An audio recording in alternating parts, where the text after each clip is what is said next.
Harry Styles, Late Night Talking on BBC Essex. It's 22 minutes to 9. Good morning, if you just joined us. I want to tell you about something that's happening in Essex next month now, because Essex buildings and landmarks are going to be lit up for World Suicide Prevention Day. Beacons of green lights will shine out across Essex as landmarks around our county join the campaign to encourage us all to think about how we can support suicide prevention, which, as we know, is a big problem. So organisations, people and communities across Essex are lighting up buildings and landmarks in green, the colour of the World Suicide Prevention campaign, as part of an event they're calling Creating Hope Through Light. And this is ahead of World Suicide Prevention Day on the 10th of September.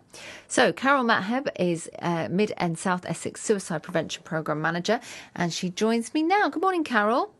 Hi, Emma. How are you doing? Yeah, well, thank you. How are you? I'm very well, thank you. Excellent. So tell me more about this and what it's going to look like around Essex. Okay, so this campaign is actually a follow-on from a successful campaign that we had.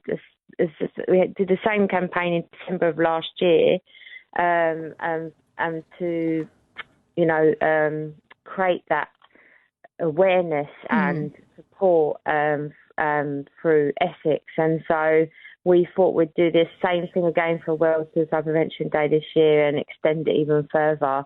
So we've got some amazing people joining us this year. So Southend City Beach, the Basildon Sign, Brentwood Town Hall, the Craig Tyler Trust Bench in Pitsea, Clacton Town Hall, Clacton Pier, Southend City Centre, Southend-on-Sea, the Porters, Mercury Theatre in Colchester, County Hall in Chelmsford, Thurrock Lifestyle Solutions in Grays, and Thames Theatre in Grays.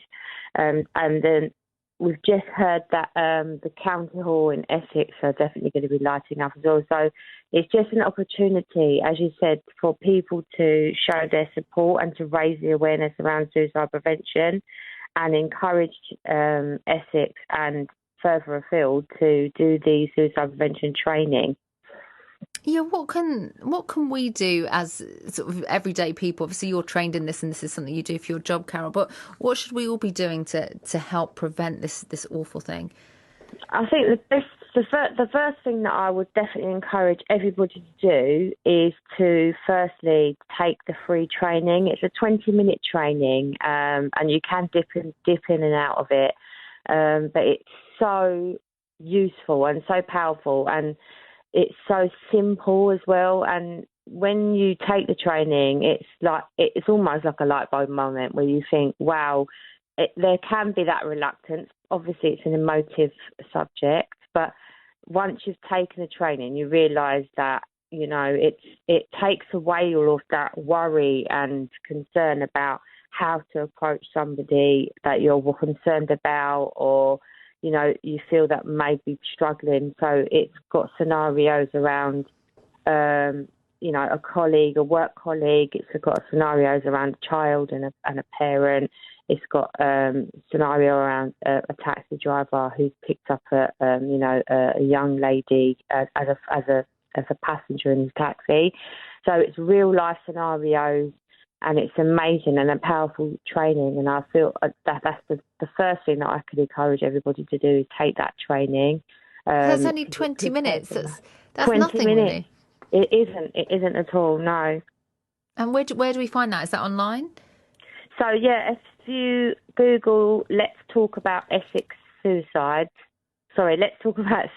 Essex, you'll find the landing page. We've got a localised landing page for Essex, and we've actually had global coverage as well. So it's not only been the web page has not only been used by people in Essex and the UK, but we've actually had people around the world now taking this training. So that it's been a massive success, and and we're really proud of the impact that we're hopefully having, and hopefully it will save lives. Because it's not an easy thing to talk about, and I think it's something you might think, oh well, that doesn't affect me, but you never know in life when you're going to come across someone that is affected by this, or whether you might fall into mental health crisis. It's useful skills to have, isn't it, to be able to talk about these kinds of things. 100%, 100%. And it's actually been brought to my attention very recently of the concern around university students as well. And we do actually have on the page, there are two other trainings on the page. One is focused around the isolation, so it's 20 minutes again. So one is focused around isolation.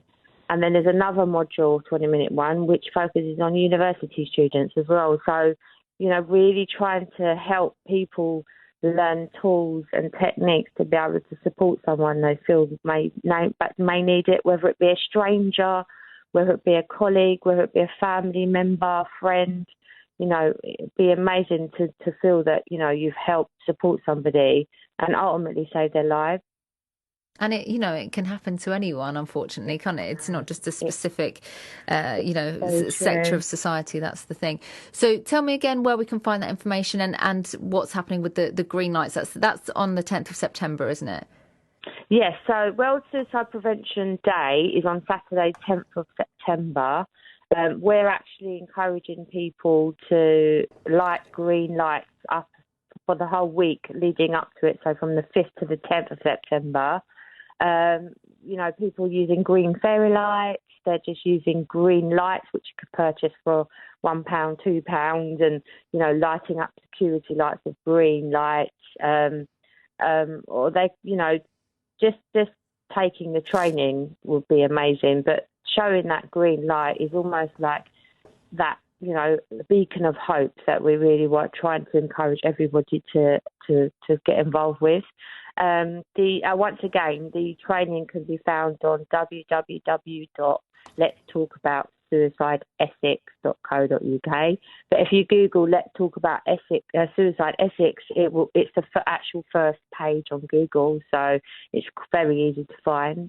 Carol, thank you so much for coming on and talking about this morning. I really appreciate your time. That's Carol Mathub there from Mid and South Essex Suicide Prevention. She's Programme Manager there. And it is an important topic to discuss. It's a difficult one to discuss, but it's so important. And now you'll know in September, in a couple of weeks' time, when you see all those green lights, think, what's all that about? Hopefully you'll remember this conversation and you'll know it's a very worthy cause. 8:45 on BBC Essex. Let's have a look at the roads. That A13 still partially blocked between Rainham and Wellington. That's because of